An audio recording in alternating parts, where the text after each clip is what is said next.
Halo Bagger Hunter, ketemu lagi dengan saya Eros Perwita di channel The Investor. Di video kali ini kita akan membahas sekilas mengenai pergerakan IHSG sepanjang tahun 2022 ini beserta saham-saham yang mempengaruhinya. Cuman sebelum kita masuk ke pembahasannya, silahkan teman-teman subscribe dulu channel ini. Dan silahkan teman-teman download ebook kami karena kami sudah menulis ebook yang berisi mengenai 5 saham. Dari 5 saham tersebut menurut analisa kami masih kategori undervalue ya. Teman-teman bisa download ebooknya dengan cara klik link di dalam deskripsi di video ini atau dalam kolom komentar yang sudah kami pin. Cuman sekali lagi ya, ebook tersebut hanyalah tambahan referensi saja ya. Oke, selamat menonton.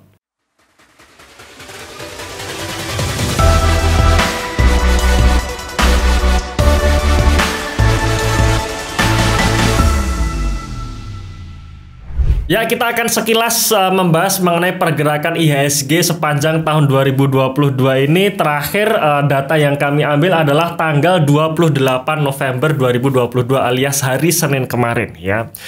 Kita lihat bahwa pergerakan IHSG di tahun 2022 ini termasuk volatile ya, dimana di awal tahun IHSG masih berada di level 6.500-an, sempat menembus di level 7.300-an di bulan April kemarin ya, kemudian turun ya sampai di level 6.500, habis itu naik lagi, habis itu turun lagi, habis itu naik lagi, turun, dan sekarang di bulan November ini masuk fase sideways ya. Ini termasuk pergerakan IHSG yang sangat volatile ya. Karena kalau bisa kita lihat ya, kalau IHSG se-volatile ini, bagaimana dengan harga-harga saham di dalamnya, pasti sangat volatile ya. Cuman kalau kita hitung secara year to date, IHSG masih menunjukkan pergerakan yang positif atau performa positif sampai tanggal 28 November kemarin. IHSG positif 6,62%.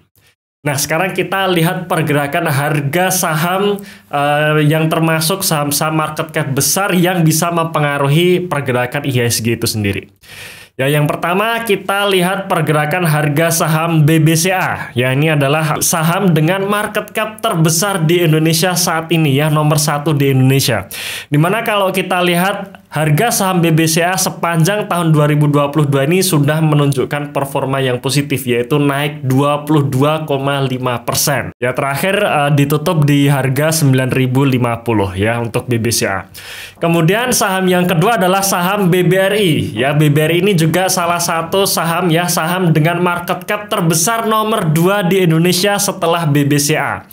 Nah, saham BBRI ini juga menunjukkan performa yang positif, di mana secara year to date harga saham BBRI naik atau plus 15,4% ya, dimana terakhir hari Senin kemarin ditutup di level 4.790. Oke, selanjutnya adalah saham BMRI. Ini adalah salah satu saham dengan market cap terbesar juga ya, masuk dalam kategori 10 saham market cap terbesar di Indonesia. Di mana BMRI ini secara year to date sudah menunjukkan performa yang sangat bagus untuk bahkan untuk kategori saham big caps, di mana secara year to date naik 43,2% sepanjang tahun 2022 ini ya. BMRI ditutup di level 10.150 di hari Senin kemarin. Oke, saham selanjutnya adalah saham BBNI. Nah, BBNI ini juga termasuk salah satu dari 10 saham dengan market cap terbesar di Indonesia. Di mana saham BBNI ini per hari Senin kemarin tanggal 28 November 2022 ditutup di harga 9.325. Kalau kita hitung secara year to date, harga saham BBNI sudah naik 38,1%. Nah, kenapa saya membahas 4 saham bank terbesar ini ya, the big four dari saham bank konvensional dengan market cap terbesar di Indonesia? Karena memang kalau kita melihat 4 saham ini mencetak kinerja positif, dalam artian kinerja dari kenaikan harga sahamnya yang positif, bahkan rata-rata di atas 15% ya. Paling kecil BBRI 15%, paling besar BMRI 43%. Sekarang pertanyaannya, kenapa saham-saham bank ya, bank market cap besar ini naiknya signifikan, tetapi IHSG naiknya gak signifikan, hanya 6%. Ya, karena ada saham-saham pemberatnya ya. Nah, apa itu saham pemberatnya? Kita bahas di slide selanjutnya. Nah, saham-saham yang menjadi pemberat IHSG menurut saya yang pertama ini adalah ASII ya. ASII atau Astra International ini juga masuk dalam kategori 10 saham dengan market cap terbesar. Di mana Astra International di tahun 2022 ini menunjukkan performa positif 8,7%. Ya, tetap positif tapi hanya 8,7%. Alias ketika 4 saham bank tersebut itu naik cukup signifikan, tapi Astra International dia termasuk yang menjadi pemberat karena hanya naik 8,7%. Kemudian saham selanjutnya adalah Telkom Indonesia ya, atau saham dengan kode emiten TLKM. Nah, TLKM ini pun juga sama. Dia adalah salah satu saham masuk dalam jajaran 10 saham dengan market cap terbesar untuk Telkom ini ya. Dan di mana secara year to date harga saham Telkom ini masih menunjukkan performa negatif ya, yaitu negatif 0,73% ya, alias ketika saham Telkom dan ASI ini nggak mau naik ya otomatis IHSG pun terseret gitu ya, dalam artian menjadi pemberat IHSG nggak mau naik. Cuman kalau kita lihat dua saham ini ASI dan TLKM ini istilahnya tidak begitu parah ya. Nah, kira-kira apa yang parah? Nah, sekarang kita masuk ke saham selanjutnya, yaitu GoTo atau Gojek Tokopedia, yang dimana GoTo ini memiliki market cap 200 triliun alias menjadi salah satu saham dengan market cap terbesar juga di Indonesia ini. Ketika semua saham termasuk 4 bank terbesar tadi itu naik, tapi karena GoTo dia nggak mau naik dengan market cap yang jumbo saat ini, ya ini menjadi pemberat IHSG. Bahkan kalau kita lihat untuk saham GoTo sendiri di tahun 2022 ini itu minus 53,7%. Ya memang ya untuk saham GoTo ini baru IPO di tahun 2022 ini. Nah, kita hitung minus 53,7% ini berdasarkan harga tertingginya ya, yaitu setelah IPO kemarin. Ya inilah yang membuat akhirnya IHSG nggak mau naik ya. Jadi 4 bank tadi itu naiknya cukup signifikan di atas 15%, tapi karena GoTo ini justru minus 53%, ya ini menjadi pemberat IHSG. IHSG nggak mau naik seperti itu ya. Selanjutnya ada lagi saham yang menjadi pemberat IHSG, yaitu Arto atau saham Bank Jago ya, yang dimana Bank Jago ini di tahun 2021 kemarin dia menjadi salah satu dari 10 saham dengan market cap terbesar. Bahkan market cap Bank Jago ini sempat melebihi Mandiri ya. Jadi market capnya BNI sudah disalip oleh Arto, kemudian market cap BMRI itu disalip juga oleh Arto ya. Jadi di istilahnya market cap Bank Jago atau Arto ini pernah di atas BMRI. Nah, otomatis ini juga menjadi pemberat dari IHSG itu sendiri. Dan ketika di tahun 2022 ini Bank Jago minus 70,6%, ya otomatis ini juga menjadi pemberat dari IHSG. Ya artinya ketika semua bank besar tadi, 4 bank besar ini naik cukup signifikan, tapi karena GoTo dengan market cap 200 triliun, kemudian Bank Jago yang pernah menjadi salah satu dari 10 saham dengan market cap terbesar itu semuanya jatuh ya, 2 saham ini jatuh, yang membuat IHSG akhirnya tertahan ya, dia nggak mau naik.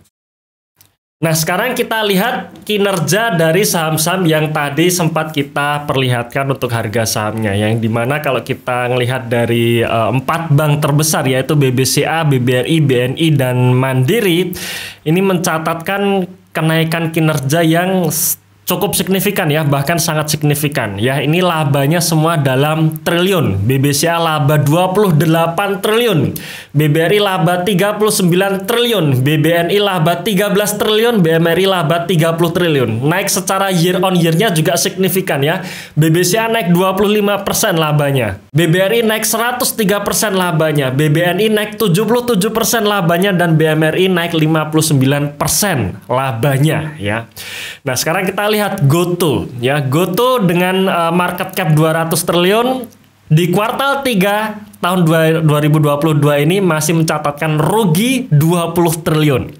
Ya, alias kerugiannya ini naik ya dari tahun kemarin. Kuartal 3 tahun kemarin GoTo masih rugi 11 triliun. Nah, saat ini ya di tahun 2022 ini ruginya naik 75% ya, yaitu naik menjadi rugi 20 triliun. Kemudian Arto yang tadinya rugi 33 miliar tahun kemarin, tahun ini akhirnya bisa mencetak laba.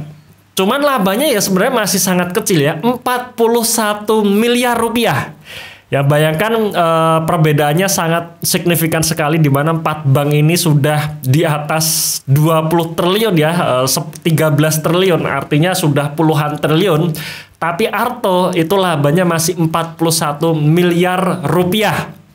Ya, walaupun secara kenaikan 224% dari rugi 33 miliar menjadi laba 41 miliar, tapi ini angkanya masih sangat kecil gitu. Ya, yang dimana Arto ini menjadi ya salah satu saham dengan market cap terbesar di tahun 2021 kemarin ya, dan tahun ini pun juga masih menjadi salah satu dengan market cap yang terbesar juga karena masih sekitar 60 triliun. Ya, bayangkan sahamnya market cap-nya 60 triliun tapi labanya hanya 41 miliar rupiah ya. Kemudian Astra Internasional ini labanya naik 56% ya, dari 14 triliun menjadi 23 triliun ya. Jadi ini juga termasuk bagus sebenarnya, normal sebenarnya ya. Termasuk juga Telkom yang labanya minus 12% ya, dari 18,8 triliun menjadi 16,5 triliun ya. Jadi sebenarnya IHSG tanpa GoTo dan Arto menurut saya ini sudah ideal. Tapi begitu masuk GoTo dan Arto ini menjadi tidak ideal menurut saya ya, menjadi pemberat IHSG.